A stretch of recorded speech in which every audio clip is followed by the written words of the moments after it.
Occupy Wall Street has now entered its fourth week of demonstrations, and this movement has now blazed across this nation in 45 states, 200 cities. And over the past few weeks, many well-known names have thrown their support behind the movement, including my current guest, rapper, activist, and revolutionary, Immortal Tech. Thank you for joining me. Thank you for having me on the program. Within the first few weeks, you came down here to speak to the crowd. From what I understand, you were very bothered by the fact that this movement was being marginalized. Right. Now, fourth week into it, mainstream media is down here. We see all these satellite trucks around. Why do you think they have begun to report about what is taking place here and throughout the country? Well, you know, there's an old phrase in the media, if it bleeds, it leads. You know, the more shocking, the more outrageous it is, the more that they want coverage because they know that other stations, the smaller media outlets, the blogging sites, those sites that may not be necessarily mainstream media but have the attention of millions of viewers are starting to actually pay attention to what's going on here, which is one of the biggest expressions of democracy in the past few decades here in America. And I think that when that is clear and present in front of everyone to see, it becomes blatantly obvious to some of the larger media centers that they're not even giving an ounce of coverage to it. It makes them look even more biased than they already are. I think the tipping point might have been the mass arrest of nearly 800 peaceful protesters on the Brooklyn Bridge that took place. I know you've been very outspoken about it. That and the police brutality. I think that very much when it hit the internet became viral because you saw a bunch of defenseless people that were simply expressing their freedom to speak their mind in a public place. Then they were penned off, then they were sprayed down. They were obviously not in danger of harming any police officers. And then all of a sudden you see white shirts coming out more and more often and seemingly unable to be held responsible for anything that they do, almost as if they're above the law.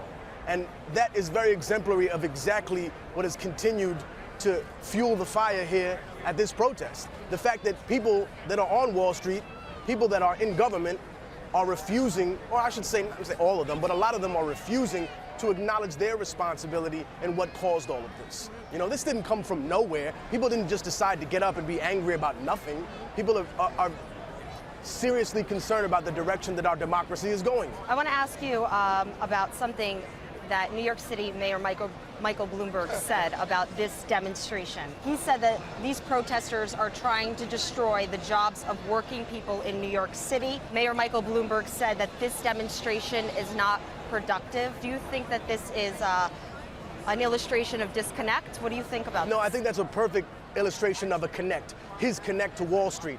Bloomberg is what, 75% or about owner of Bloomberg LLC? He has a $16 billion stake or so down there at Wall Street. This is his nest egg. So of course he feels threatened and he's going to do whatever he can, including making the police more and more confrontational to elicit the type of negative response that he wants from these protesters. He wants to goad them into violence. He wants to make them argue amongst one another. He wants to find issues of race, religion, sexual orientation, whatever he possibly can, him and people like him, to exploit people that are coming here who simply want to express themselves. How is this anything but a democratic expression of freedom of speech? And democracy is something very alien to that fraud, Mr. Bloomberg. My question is to Mr. Bloomberg, what would you rather have us do? Follow the conservative blueprint of kicking everything upstairs, hoping that the money trickles down to us somehow? What should we do? Should we just completely ignore our God-given right to assemble here and to question our government? We're not anti-American. We love America, and we refuse to see it destroyed by the same people that have been corrupting it for the past countless number of years. I'm sick and tired of him and other individuals coming down here and claiming, oh, these protesters here because they hate America. No, if we hated America, we would leave it in people like yours' hands so it could be completely decimated, so it would have no shred of democracy. We love America, so we're making a stand here. We're making a stand in other parts of the nation so that we show people we're not willing to give up. And this is not, and I hate to, this is no disrespect to Van Jones or anybody else from the left that wants to support it here, but this is not an Obama rally. I believe that there are lots of people that are willing to put up Mr. Obama's second term on the altar of democracy if he's not willing to listen to the same group of people that were honestly trying to believe in the words he was saying when he claimed that he was going to change things in this country, which haven't changed too much, honestly. Well, this is clearly going to become a part of the 2012 election. Absolutely. Because this has gotten so big. It has spread so far and wide.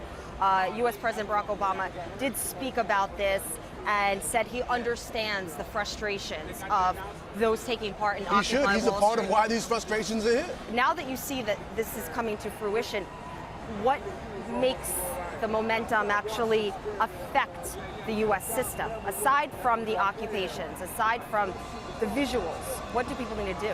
Like I said before, these people understand the language of money. When we start costing them money, when we start bleeding them down, that's when they get the message. That's when they get it through their heads, oh my God. No, they've discovered the magic way to deal with us all. The problem here being is that I see a lot of potential. I see potential that needs to be harnessed.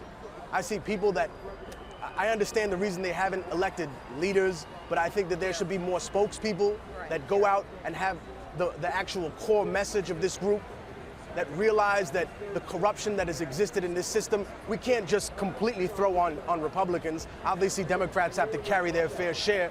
But I think when people look at this nation, they see Republicans completely in the hands of corporations, Democrats pandering to them nonstop. We see them also involved now through the president as part of expanding wars, expanding occupations, not standing up for human rights, being blind about several global issues that are important to people here because they reflect on our democracy. What we do outside of America defines our democracy here.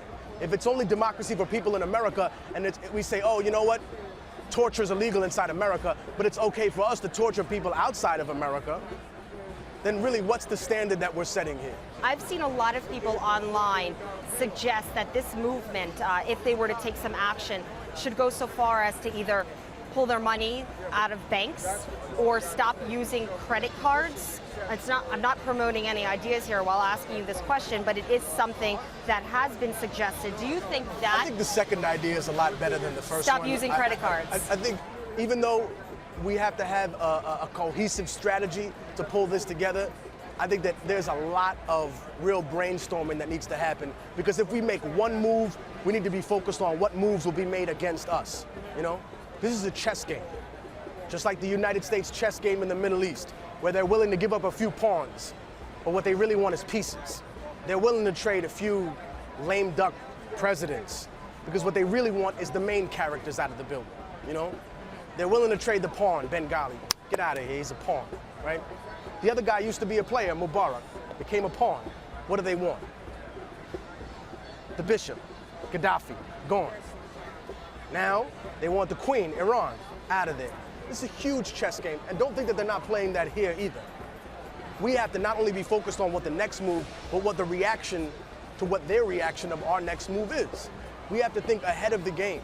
Which is why I said there should be more brainstorming sessions here, and I'm not so sure if they should always be in public, because I think honestly that we're not the only ones watching this.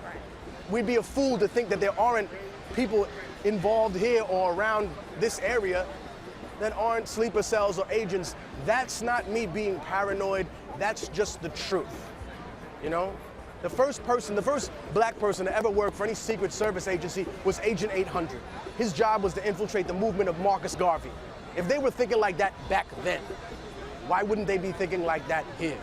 And I think what's most important is that we don't get frustrated or angry or upset or lack the patience to be able to deal with this movement. What do you think the difference is between the Occupy Wall Street movement and the Tea Party? Because there's been a lot of comparisons made between... Okay. When people talk about the Tea Party, they think that they're a reaction to Obama. I say that this is a great mistake. The Tea Party's reaction is against its own party first.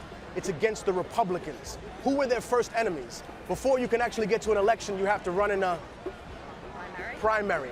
Who were their first enemies? Republicans that they didn't think were far enough to the right. They didn't think that their values were conservative enough, so they put them on the chopping block to show everybody out there, we are willing to get rid of our own if you do not come back home. And this is your home now. That's the difference. We're not willing to just attack people at random. We're willing to sit down and have discussions with people before we take it to that degree. They were straight out the bank, no, we're going for the jugular. Part of that, people think because we organized here and people were here, that we're just willing to politically, savagely maul anybody. It's not the case. We want to have discussions with individuals who are in charge of things.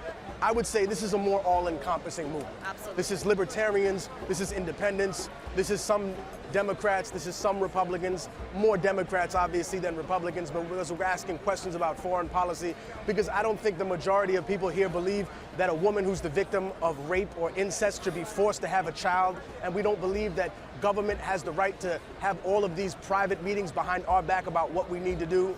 There was a sign out here that said, police officers, you're one bounce check away from being out here with the rest of us too. Look, a lot of people, they're angry, they're screaming at cops, but you have to understand, they're just working class individuals. Who's their boss? The mayor. The mayor's getting money with Wall Street. He's closer to Wall Street than America's to Israel. You know what I mean? That's his homies. Those are his peoples. When they die, he pours out a little liquor for them. He shows up at all their birthday parties. He's probably godfather to some of their children. These people, they're like an American aristocracy. So when he says something to the police commissioner says something to the white shirts, and the white shirts kick down to the soldiers, it's similar to what we see in the most brutal parts of the occupation of Iraq and Afghanistan, the most brutal parts of that war. Soldiers held accountable for terrible things that have happened within the confines of the war, but no officers, no generals, nobody that implemented these policies, nobody that said, hey, you know what? Take him into the back and cut his hands off until he tells me what I want to hear. Or rape her till she can't stand, until she gives us the information that we want. But that's only attributed to the contractors, to the soldiers, not to the upper levels, not to the CIA memos, not to the people that wrote that. Which is why when I look at cops, there's a certain amount of cynicism that I have when people say, oh, they're all evil, they're all wicked. No, they're not evil, they're all wicked. There are people that are innocently following orders, and if they don't follow orders, they'll lose their job. Like the sign said, they're one bounce check from being right here with the rest of us too.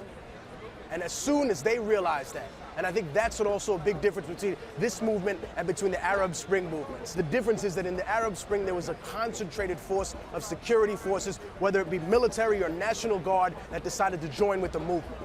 Because those were their people. They were literally saying, wow, these are the people that I'm being told by my government that I have to go to war with other countries to protect. And yet now I'm being told to attack and kill the same people? At some point, everybody has to question what they're doing and why they're even here. What they're doing at their job, if they're being expressive of their democracy. And a greater question, what did they ever really do to be considered an American? Did you fall out of a pussy in New York or New Jersey or Kansas? That's why you're an American? Did you ever stand up for your human rights and your civil rights? Did you ever question a government that's trying to infringe on your civil liberties? Did you ever try to reform a government that's done nothing but leech this country dry? Stealing from people constantly? In 2008, this country was ready to go up in arms. Obama was not the great unifier, he was the great pacifier. He came in here and said, no, it's gonna be okay, I'm gonna take care of all this. Yeah, he took care of all of it. And this is not hatred towards him. This is not a denigration of him as a man. But he knows the system he has to stand up for because he's tied to it too, like Bloomberg is tied to Wall Street.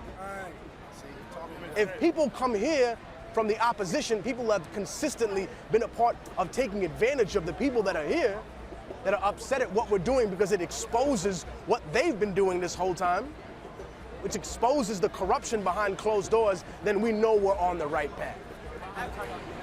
Speaking of paths, I know that you mentioned to me that you're going to be going on tour soon. Yeah. Can we talk a little bit about that, because your fans are gonna I'm a rapper destroy me on YouTube if I don't ask you any questions about your music. This tour, when is it beginning? Where are you going? Your music? Give me an update. On October 27th, I'm releasing a free project. A project of never before unreleased Immortal Technique tracks people have not heard. To name a few, I got Killer Mike, Dead Prez, Brother Ali, wow, a whole slew of people, Styles P. I have production from Green Lantern, Jay Dilla, Southpaw, a huge wide array of music that has just never been heard from me before. A free album, and then afterwards we're going on tour, starting in Philly on October 27th, going way down south, then over to the southwest, up and down the west coast, then we're coming back home, probably do a big show here in New York, and then going right back to work. The Middle Passage coming after that album, and the project of the name of the free project is The Martyr. And I'm telling people right now that I'm going to continue to come back down here to this movement. I was here when it started. I won't be here when it finishes because it's never going to finish. This is never going to be over. To the people that are watching, that are preying on the downfall of the Occupy Wall Street movement, it won't ever be over because we can never stop reforming our democracy. The moment that we stop reforming our democracy, it ceases to be a democracy. The moment that the revolution stops, that means the revolution has been betrayed. We're here to stay, and we're not going anywhere. Immortal Technique, Occupy Wall Street, you know what it is.